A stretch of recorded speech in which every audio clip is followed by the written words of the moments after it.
Sunday, Maine's business news source. Martin Grimnes had a lot of experience in the composites industry when he founded Harbor Technologies in 2004. He had already grown one company, Brunswick Technologies, which he founded in 1984, into a $40 million business. But a hostile takeover pushed him out in 2000, and he started all over again with Harbor Technologies. In 2010, Harbor Technologies, which builds composite components like docks and pilings for marine infrastructure projects, grew sales to $6 million, a 200% increase from the year before. Martin is this year's Mainebiz Business Leader of the Year in the small business category. Welcome, Martin. We thank you for being here, and congratulations. And I always say I love this time of year because it's my honor. I get to interview all the best and the brightest, so I'm glad to have you here. This is great. Yeah, you're kind of this serial entrepreneur, a serial kind of business owner that takes a business and moves it to the next level. That's one of the things I was seeing as I was reading the profile on you. And one of the things that impressed me the most was your tendency to want to take this bold approach, not kind of settle for what was there, but really looking for the new opportunities. When you founded Harbor Technologies, a small dock building company, you immediately started growing the company both figuratively and literally. You were making size matters in this case. I guess you were actually start to build beams for a 540-foot-long bridge under construction in Booth Bay that will become the largest composite federal highway span in the world. Then there was 103-foot-long composite pilings for the U.S. Navy base in Pearl Harbor in Hawaii and others. So how did you make that decision when you went into this company? What were the strategies that you saw that said, this is a market we can get into? How did you make that choice? I think you mentioned the previous company, which was Brunswick Technologies, yes, which we took to about $50 million in revenues. But in running Brunswick Technologies, we were exposed to or faced with several opportunities in the infrastructure industry and many others. But since Harbor Technologies is now in the infrastructure industry, let me stick to those. Okay. And we were involved with Caltran in California, with the Department of Transportation in Ohio, on development projects that everybody recognized these bridges and these products make a ton of sense. And we did demonstration projects, and they were verified, and then nothing happened. And here, 30 years later, it just shows how long it takes for technology to be adopted and accepted into new applications and new industries. And here, 30 years later, when we started Harbor Technologies, we knew about all these applications and that they hadn't been tapped into and hadn't been capitalized on. Right. So that sort of set the table for us.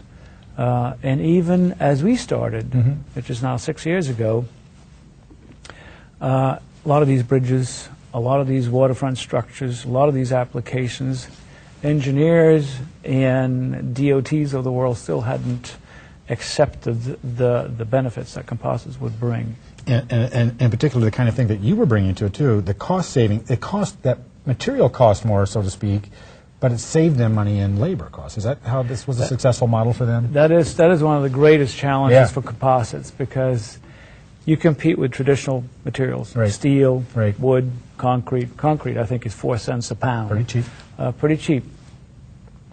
So, and the benefits of composites: long life cycles, fatigue strength, weight savings, a whole bunch of different areas.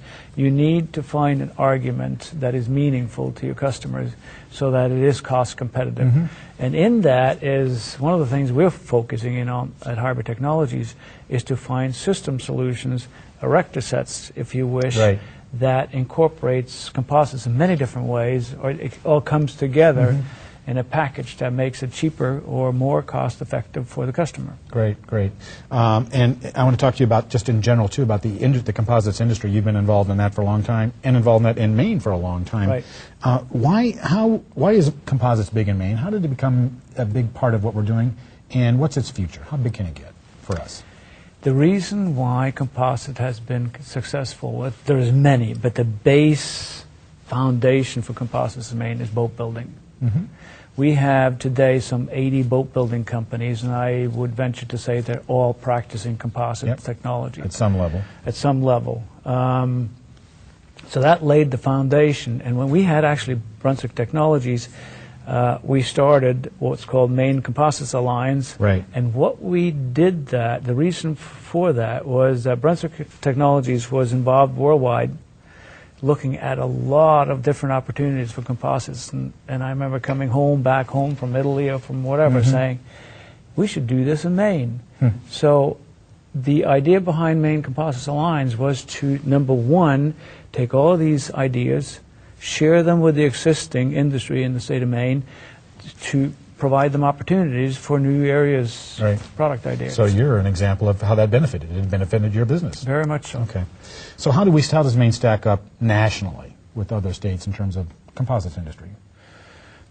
We enjoy a very, very healthy reputation in many aspects. Number one, we have a healthy industry. There's no giant companies in the state of Maine, as you might find in Ohio or Right, whatever, right. that builds composite structures.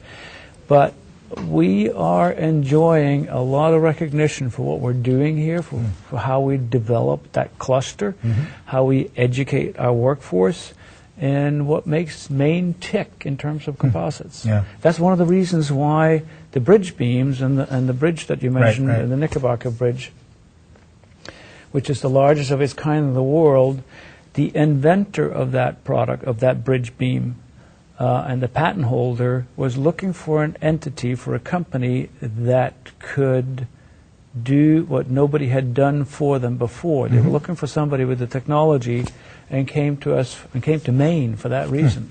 Interesting. Yeah. I want to ask you another industry question. You mentioned in the profile on you, your quote is saying, quote, I think one of the things I'm more proud of than anything, is that we have more than half of our employees enrolled in some kind of training. Why is that important? Why are you proud of it, and why is that important to business? I think America's challenge, number one, in the world economy probably is to make sure we don't fall behind on the educational level and on the technological level. You have countries around the world that are funding technology and funding education in ways that we could only dream of. And I know that if we don't have a technological leadership, we're going to lose at the end of the day. But will we be able to, compete? We're certainly, the state of Maine is not going to be able to put as much money in as maybe some of those other countries are into their technical trainings. How do we keep up? Because it is international. The market, you've gone global, so. We have, I think, in Maine, a very unique state. And one of the benefits is that we're small, and we're nimble. Yeah. And everybody talks to each other. And I have this picture of what is needed in order to create success for a state economy. You need what I call a regulatory, which is the portion which I include in that the executive branch and the legislature. Yeah. They can create opportunities. You have a strong academic institute. Especially with the composites piece, Exactly. in particular. And then you need the commercial world. Yeah.